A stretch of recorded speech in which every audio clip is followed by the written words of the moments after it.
ಸ್ನೇಹಿತರೆ ನಮಸ್ಕಾರ.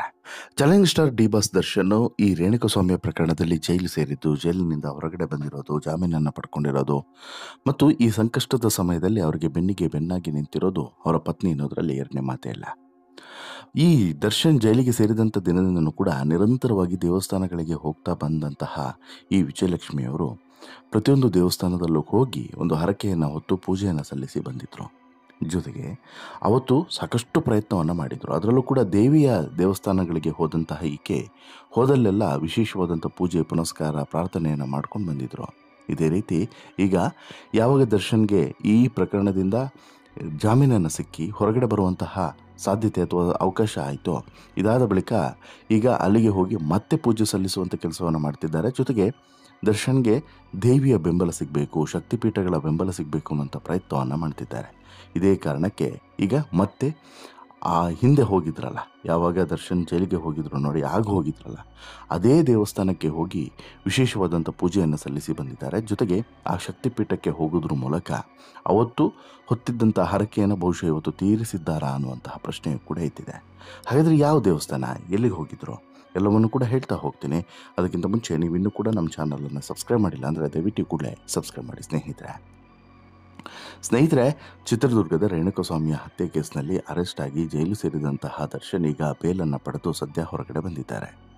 ಹತ್ಯೆ ಆರೋಪ ಇನ್ನೂ ಕೂಡ ಮೈ ಮೇಲಿದೆ. ಯಾರ ಮೇಲೆ? ದರ್ಶನ್ ಮೇಲೆ. ಇನ್ನೂ ಕೂಡ ಆರೋಪದಿಂದ ಮುಕ್ತ ಆಗಿಲ್ಲ. ಬಟ್ ಬೇಲ್ ಸಿಗ್ತಲ್ಲ ಅನ್ನೋದು ಖುಷಿ. ಇನ್ನು ಹತ್ಯೆ ಆರೋಪದ ಮೇಲೆ ಜೈಲಿಗೆ ಹೋಗಿದಂಥ ನಟ ದರ್ಶನ್ ಅವರನ್ನು ಹೊರತರೋದಕ್ಕೆ ಪತ್ನಿ ವಿಜಯಲಕ್ಷ್ಮಿ ಮಾಡಿದಂಥ ಪ್ರಯತ್ನಗಳು ಒಂದಲ್ಲ ಎರಡಲ್ಲ, ಸಾಲು ಸಾಲು ಪ್ರಯತ್ನಗಳನ್ನು ಮಾಡಿದ್ದಾರೆ. ಆರಂಭದಿಂದನೂ ಕೂಡ ದೇವಸ್ಥಾನ ಮತ್ತು ಇತರ ಪ್ರಯತ್ನಗಳನ್ನು ಮಾಡ್ಕೊಂಡು ಬಂದು ಕಾನೂನು ಹೋರಾಟವನ್ನು ನಡೆಸಿದ್ದಾರೆ. ಈ ಹೋರಾಟದಲ್ಲಿ ವಿಜಯಲಕ್ಷ್ಮಿ ಅಂತಿಮವಾಗಿ ಜಯವನ್ನು ಸಾಧಿಸಿದ್ದಾರೆ. ಅಷ್ಟೇ ಅಲ್ಲದೆ ಸಾಕಷ್ಟು ದೇವಾಲಯಗಳಿಗೆ ಭೇಟಿ ಕೂಡ ಕೊಟ್ಟಿದ್ದರು. ಆ ಸಂದರ್ಭದಲ್ಲಿ ವಿಜಯಲಕ್ಷ್ಮಿ ಕರ್ನಾಟಕದ ಸಾಕಷ್ಟು ಶಕ್ತಿಪೀಠಗಳಿಗೆ ಹೋಗಿ ವಿಶೇಷವಾದಂಥ ಪೂಜೆಯನ್ನು ಸಲ್ಲಿಸಿ ಹರಕೆಯನ್ನು ಸಲ್ಲಿಸಿ ಒಂದು ಹರಕೆಯನ್ನು ಹೊತ್ಕೊಂಡು ಬಂದಿದ್ದರು. ನನ್ನ ಗಂಡ ರಿಲೀಸ್ ಆದರೆ ಇದು ಮಾಡ್ತೀನಿ ಅದು ಮಾಡ್ತೀನಿ ಅನ್ನುವಂತಹ ಒಂದಷ್ಟು ಹರಕೆಯನ್ನು ಹೊತ್ಕೊಂಡು ಬಂದಿದ್ದರು. ಅದೇ ರೀತಿ ಇಲ್ಲಿ ಮಾತ್ರವಲ್ಲದೆ ದೂರದ ಅಸ್ಸಾಂನ ಗುವಾಹಟಿಯಲ್ಲಿರುವಂಥ ಕಾಮಾಖ್ಯ ದೇವಿ ಮಂದಿರಕ್ಕೂ ಕೂಡ ಭೇಟಿಯನ್ನು ಕೊಟ್ಟಿದ್ದರು. ಕಾಮಾಖ್ಯ ದೇವಿ ದರ್ಶನವನ್ನು ಪಡೆದು ಬಂದಂಥ ಕೆಲವೇ ಸಮಯದಲ್ಲಿ ದರ್ಶನ್ ಅವರಿಗೆ ಬೇಲ್ ಕೂಡ ಸಿಕ್ಕಿ ಜೈಲಿನಿಂದ ಬಿಡುಗಡೆ ಕೂಡ ಆಗಿದ್ದರು. ಇದಾದ ಬಳಿಕ ಪತಿ ದರ್ಶನ್ ಜೈಲಿನಿಂದ ಆಚೆ ಬಂದ ಸಂದರ್ಭದಲ್ಲೂ ಕೂಡ ವಿಜಯಲಕ್ಷ್ಮಿ ಕಾಮಾಖ್ಯ ಮಂದಿರದ ಫೋಟೋವನ್ನು ಸೋಷಿಯಲ್ ಮೀಡಿಯಾದಲ್ಲಿ ಶೇರ್ ಮಾಡಿದರು. ಅಲ್ಲಿಗೆ ದೇವಿ ಕೆಲಸ ಮಾಡಿದ್ದಾಳೆ, ನನ್ನ ಪೂಜೆ ಪುನಸ್ಕಾರವನ್ನು ಸ್ವೀಕರಿಸಿದ್ದಾಳೆ, ಆಕೆಯ ನೆರವಿನಿಂದ ಆಕೆಯ ಆಶೀರ್ವಾದದಿಂದ ಇಷ್ಟೆಲ್ಲ ಆಗಿದೆ ಅನ್ನುವಂತಹ ಭಾವನೆಯನ್ನು ವ್ಯಕ್ತಪಡಿಸಿದರು. ಇದೀಗ ಮತ್ತೆ ಇದೇ ಕಾಮಾಖ್ಯ ಮಂದಿರಕ್ಕೆ ಭೇಟಿಯನ್ನು ಕೊಟ್ಟಿದ್ದಾರೆ ಇದೇ ವಿಜಯಲಕ್ಷ್ಮಿ ದರ್ಶನ್ ಅವರು. ಹೌದು, ಇದೀಗ ನಟ ದರ್ಶನ್ ಪತ್ನಿ ವಿಜಯಲಕ್ಷ್ಮಿ ಅವರು ಮತ್ತೆ ಕಾಮಾಖ್ಯ ದೇವಿಯ ದರ್ಶನವನ್ನು ಪಡೆದು ಬಂದಿದ್ದಾರೆ. ಕಾಮಾಖ್ಯ ದೇವಾಲಯ ಅಸ್ಸಾಂನ ಗುವಾಹಟಿ ನಗರದ ನೀಚಾಚಲ ಬೆಟ್ಟದ ಮೇಲಿದೆ.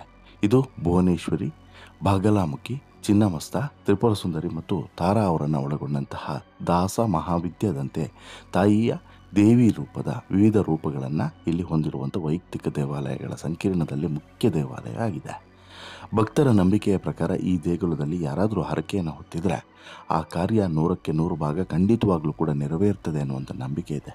ಹೀಗಾಗಿ ಮತ್ತೆ ವಿಜಯಲಕ್ಷ್ಮಿಯವರು ಕಾಮಾಖ್ಯ ದೇಗುಲಕ್ಕೆ ಹೋಗಿ ತಮ್ಮ ಹರಕೆಯನ್ನು ತೀರಿಸಿ ಬಂದಿದ್ದಾರೆ. ಈ ಮೂಲಕ ಅವರು ಏನು ಈ ಹಿಂದೆ ಹರಕೆಯನ್ನು ಹೊತ್ತಿದ್ರಲ್ಲ ಆ ಹರಕೆಯನ್ನು ಕಂಪ್ಲೀಟಾಗಿ ಫಿನಿಷ್ ಮಾಡಿ ಬಂದಿದ್ದಾರೆ.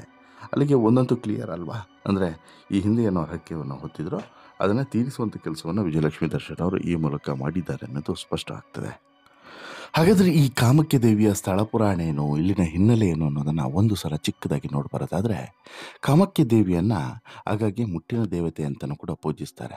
ಕಾಮಾಖ್ಯ ಮಂದಿರದ ಪ್ರಧಾನ ದೇವತೆಯೇ ಈ ಕಾಮಾಖ್ಯ ದೇವಿ. ಹಿಂದೂ ಪುರಾಣಗಳ ಪ್ರಕಾರ ಕಾಮಾಖ್ಯ ದೇವಿ ಶಿವನ ಮೊದಲ ಪತ್ನಿ ದೇವಿ ಸತಿಯ ರೂಪ ಅಂತೇಳಿ ನಂಬಲಾಗಿದೆ. ದಂತಕಥೆಯ ಪ್ರಕಾರ ಸತಿಯು ತನ್ನ ತಂದೆ ದಕ್ಷನ ಯಜ್ಞದ ಬೆಂಕಿಯಲ್ಲಿ ತನ್ನನ್ನು ತಾನು ಸುಟ್ಟುಕೊಂಡಂಥ ನಂತರ ಶಿವನು ಅವಳ ಸುಟ್ಟ ದೇಹವನ್ನು ಹೊತ್ತುಕೊಂಡು ತಾಂಡವ ನೃತ್ಯವನ್ನು ಮಾಡ್ತಾನೆ. ಪರಶಿವನ ವಿನಾಶಕಾರಿ ನೃತ್ಯವನ್ನು ನಿಲ್ಲಿಸೋದಕ್ಕೋಸ್ಕರ ಮತ್ತು ಜಗತ್ತನ್ನು ಉಳಿಸೋದಕ್ಕೋಸ್ಕರ ಭಗವಾನ್ ವಿಷ್ಣುವು ತನ್ನ ಸುದರ್ಶನ ಚಕ್ರದಿಂದ ಸತಿಯ ದೇಹವನ್ನು 51 ತುಂಡುಗಳಾಗಿ ಛಿದ್ರಗೊಳಿಸಿದಾಗ ಈ ತುಣುಕುಗಳು ಭಾರತದ ಉಪಖಂಡದಾದ್ಯಂತ ವಿವಿಧ ಸ್ಥಳಗಳಲ್ಲಿ ಬೀಳ್ತವೆ. ಸತಿಯ ಗರ್ಭ ಮತ್ತು ಜನಾಂಗಾಂಗಗಳು ಈ ಸ್ಥಳದಲ್ಲಿ ಬಿದ್ದವು. ಹೀಗಾಗಿ ಈ ಪುರಾಣ ಪ್ರಕಾರ ಇಲ್ಲಿ ಕಾಮಾಖ್ಯ ದೇವಿಯ ಮಂದಿರ ನಿರ್ಮಾಣ ಆಗಿದೆ ಅನ್ನುವಂಥದ್ದು ತುಂಬ ನಂಬಿಕೆಯಿಂದ ಎಲ್ಲರೂ ಕೂಡ ನಂಬಿಕೊಂಡು ಬಂದಿರುವಂತಹ ಪದ್ಧತಿ ಮತ್ತು ಧಾರ್ಮಿಕ ಒಂದು ನಂಬಿಕೆ ಅಂತಲೇ ಹೇಳ್ಬೋದು. ಕಾಮಾಖ್ಯ ದೇವಿ ದೇವಿಯ ಅವತಾರನೇ. ದೇವಿಯ ಮರ್ಮಾಂಗ ಬಿದ್ದಂತಹ ಘಟನೆಯ ಪುರಾಣ ಐತಿಹ್ಯ ಕಾರಣದಿಂದನೇ ಕಾಮಾಖ್ಯ ಮಂದಿರ ವಿಶ್ವವಿಖ್ಯಾತಿ ಕೇಂದ್ರವಾಗಿದೆ. ಸಂತಾನಕ್ಕೆ ಸಂಬಂಧಿಸಿದಂತಹ ಕೇಂದ್ರವೆನ್ನುವಂತಹ ನಂಬಿಕೆ ಆಸ್ತಿಕರದ್ದು. ಪರಿಣಾಮ ಈ ದೇವಾಲಯ ಸೃಷ್ಟಿಯ ಸ್ತ್ರೀ ಶಕ್ತಿಯ ಮೇಲೆಯೇ ಕೇಂದ್ರೀಕರಣ ಆಗಿದೆ. ತಾಂತ್ರಿಕ ಆಚರಣೆಗಳು ಮತ್ತು ಈ ಆಚರಣೆಗಳಿಗೆ ಇರುವಂತಹ ಆದ್ಯತೆ ಇದು ಇಲ್ಲಿನ ಪ್ರಮುಖ ಒಂದು ಕೇಂದ್ರವಾಗಿ ಬದಲಾಗಿದೆ. ಇನ್ನು ಪ್ರಮುಖವಾಗಿ ಇಲ್ಲಿ ಎಲ್ಲರೂ ಕೂಡ ತಾಂತ್ರಿಕ ವಿದ್ಯೆಗಳನ್ನು ಕಲಿತಿರ್ತಾರೆ ಮತ್ತು ಇಲ್ಲಿ ಯಾವುದಾದ್ರೂ ಒಂದು ಭಕ್ತಿಯಿಂದ ಪ್ರಾರ್ಥನೆಯನ್ನು ಮಾಡ್ಕೊಂಡು ಹೋದರೆ ಅಥವಾ ಯಾವುದಾದ್ರೂ ಒಂದು ಹರಕೆಯನ್ನು ಹೊತ್ತರೆ, ಅಂದರೆ ಈ ರೀತಿ ಮಾಡ್ತೀನಿ ನಾನು, ನನ್ನ ಈ ಕೆಲಸ ಆಗಬೇಕು ಅನ್ನುವಂಥ ಹರಕೆಯನ್ನು ಹೊತ್ತರೆ ಆ ಕೆಲಸ 100ಕ್ಕೆ 100 ಭಾಗ ಆಗುತ್ತೆ ಅನ್ನೋದು ಇಲ್ಲಿನ ನಂಬಿಕೆ. ಹಾಗಾಗಿ ದೇಶ ಮತ್ತು ವಿದೇಶಗಳಿಂದನೂ ಕೂಡ ಇಲ್ಲಿಗೆ ಬಂದು ಹೋಗೋದಿದೆ. ಹಿಂದೂ ಪುರಾಣಗಳ ಪ್ರಕಾರ ದೇವಿ ಸತಿಯ ಸ್ವಯಂ ಅಗ್ನಿಸ್ಪರ್ಶದ ನಂತರ ಆಕೆಯ ದೇಹವನ್ನು ವಿಷ್ಣುವಿನ ಸುದರ್ಶನ ಚಕ್ರದಿಂದ ಛಿದ್ರಗೊಳಿಸಿದ ನಂತರ ಇಲ್ಲಿಗೆ ಬಂದಂತಹ ಒಂದು ಅಂಗ ಅಥವಾ ದೇಹದ ಒಂದು ಅಂಗ ಇಲ್ಲಿಗೆ ಬಂದಿದ್ದರಿಂದ ಈ ಶಕ್ತಿಪೀಠ ನಿರ್ಮಾಣ ಆಯಿತು ಅನ್ನುವಂಥ ನಂಬಿಕೆ ಇದೆ ನೋಡಿ. ಇದೇ ರೀತಿ ಬೇರೆ ಬೇರೆ ಕಡೆಯೂ ಕೂಡ ಬೇರೆ ಬೇರೆ ರೀತಿಯಾದಂಥ ಶಕ್ತಿಪೀಠಗಳು ನಿರ್ಮಾಣ ಆಗಿದ್ದಾವೆ. ಎಲ್ಲೆಲ್ಲಿ ಹೋಗಿ ದೇಹ 51 ಭಾಗವಾಗಿ ಬೀಳ್ತದೋ ಅಷ್ಟೂ ಭಾಗಗಳಲ್ಲೂ ಕೂಡ ಇವತ್ತಿಗೆ ಒಂದೊಂದು ರೀತಿಯಾದಂತಹ ಈ ದೇವಸ್ಥಾನಗಳು ನಿರ್ಮಾಣ ಆಗಿದ್ದಾವೆ. ಇದೇ ರೀತಿಯಾದಂಥ ಶಕ್ತಿಪೀಠಗಳು ನಿರ್ಮಾಣ ಆಗಿದ್ದಾವೆ. ಅಲ್ಲೂ ಕೂಡ ಇದೇ ರೀತಿಯಾದಂಥ ಶಕ್ತಿ ಇದೆ ಅನ್ನುವಂಥದ್ದು ಎಲ್ಲರ ನಂಬಿಕೆ. ಆದರೆ ಅಲ್ಲೆಲ್ಲಿ ಕಡೆಗಿಂತಲೂ ಕೂಡ ಇಲ್ಲಿ ಬೇರೆ ಕಡೆಗಿಂತ ಅಂದರೆ ಅಷ್ಟೂ ದೇವಸ್ಥಾನಗಳು 51 ದೇವಸ್ಥಾನಗಳು ಶಕ್ತಿಪೀಠಗಳು ನಿರ್ಮಾಣ ಆಗಿದಾವಲ್ಲ, ಎಲ್ಲ ಕಡೆಗಿಂತ ಕೂಡ ಹೆಚ್ಚು ಶಕ್ತಿ ಇರುವಂಥದ್ದು ಇಲ್ಲಿ ಅನ್ನುವಂಥ ನಂಬಿಕೆ. ಹೀಗಾಗಿ ಇಲ್ಲಿ ವಿಜಯಲಕ್ಷ್ಮಿ ದರ್ಶನ್ ಅವರು ಕೂಡ ಹೋಗಿ ಮತ್ತೆ ತಮ್ಮ ಹರಕೆಯನ್ನು ಸಲ್ಲಿಸಿದ್ದಾರೆ ಅನ್ನೋದಕ್ಕೆ ಸಾಕ್ಷಿಯಾಗಿ ಒಂದು ಫೋಟೋವನ್ನು ಇನ್ಸ್ಟಾಗ್ರಾಮ್ನಲ್ಲಿ ಶೇರ್ ಮಾಡಿಕೊಂಡಿದ್ದಾರೆ. ಕೆಂಪು ಬಣ್ಣದ ಚೂಡಿದಾರ್ ಧರಿಸಿಕೊಂಡಿರುವಂಥ ಫೋಟೋವನ್ನು ಸೋಷಿಯಲ್ ಮೀಡಿಯಾದಲ್ಲಿ ಹಂಚಿಕೊಂಡಿದ್ದಾರೆ. ಇವ್ರ ಜೊತೆಗೆ ದರ್ಶನ್ ಹೋಗಿದ್ದಾರೆ ಅನ್ನೋದ್ರ ಬಗ್ಗೆ ಯಾವುದೇ ಮಾಹಿತಿ ಇಲ್ಲ. ಯಾಕೆಂದರೆ ಇಲ್ಲಿ ದೇಶದ ಒಳಗಡೆ ದರ್ಶನ್ಗೆ ಈಗ ಹೋಗುವಂಥ ಅವಕಾಶ ಸಿಕ್ಕಿದೆ. ಹಾಗಾಗಿ ಇಲ್ಲಿ ದರ್ಶನ್ ಹೋಗಿದ್ದಾರೆ ಅನ್ನೋದ್ರ ಬಗ್ಗೆ ಮಾಹಿತಿ ಇಲ್ಲ. ಬಟ್ ವಿಜಯಲಕ್ಷ್ಮಿ ದರ್ಶನ್ ಅವರು ಹೋಗಿ ಹರಕೆಯನ್ನು ತೀರಿಸಿ ಬಂದಿದ್ದಾರೆ ಅನ್ನೋದ್ರ ಬಗ್ಗೆ ಕಂಪ್ಲೀಟ್ ಆದಂಥ ಒಂದು ಅಪ್ಡೇಟ್ಸ್ ಸಿಕ್ತಂಗಾಗಿದೆ. ಅಲ್ಲಿಗೆ ಇವತ್ತಿಗೂ ಕೂಡ ದರ್ಶನ್ ಅವರಿಗೆ ಬೆಂಬಲವಾಗಿ ಮತ್ತು ದರ್ಶನ್ ಅವರಿಗೆ ಸ್ಥೈರ್ಯ ಮತ್ತು ದರ್ಶನ್ ಅವರ ಏಳಿಗೆಗೆ ವಿಜಯಲಕ್ಷ್ಮಿ ಅವರು ಯಾವ ರೀತಿ ಪ್ರಯತ್ನವನ್ನು ಪಡ್ತಿದ್ದಾರೆ ಅನ್ನೋದಕ್ಕೆ ಸಾಕ್ಷಿ ಇದು ನೋಡಿ. ಅತ್ತಿಗೆ ಇಷ್ಟೆಲ್ಲ ಮಾಡ್ತಿದ್ದಾರೆ ಅನ್ನೋದಕ್ಕೆ ದರ್ಶನ್ ಫ್ಯಾನ್ಸ್ ಕೂಡ ಖುಷಿಯಾಗಿದ್ದಾರೆ.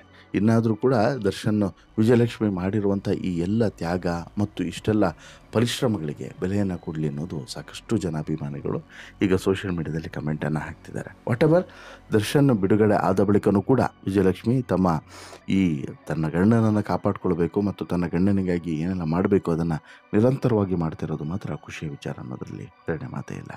ನಿಮಗೇನು ಅನಿಸುತ್ತೆ ಸ್ನೇಹಿತರೆ ವಿಜಯಲಕ್ಷ್ಮಿ ಈ ಕಾರ್ಯದ ಬಗ್ಗೆ ನಿಮ್ಮ ಅಭಿಪ್ರಾಯ ಏನು? ದಯವಿಟ್ಟು ನಿಮ್ಮ ಅಭಿಪ್ರಾಯನ ಕಮೆಂಟ್ ಮಾಡಿ ತಿಳಿಸಿ. ಜೊತೆಗೆ ಈ ಸ್ಟೋರಿ ಇಷ್ಟ ಆಯಿತು ಅಂತ ಹೇಳಿದ್ರೆ ಲೈಕ್ ಮಾಡಿ, ಶೇರ್ ಮಾಡಿ, ಚಾನಲ್ಗೆ ಸಬ್ಸ್ಕ್ರೈಬ್ ಆಗೋದನ್ನು ಮರಿಬೇಡಿ. ಧನ್ಯವಾದ.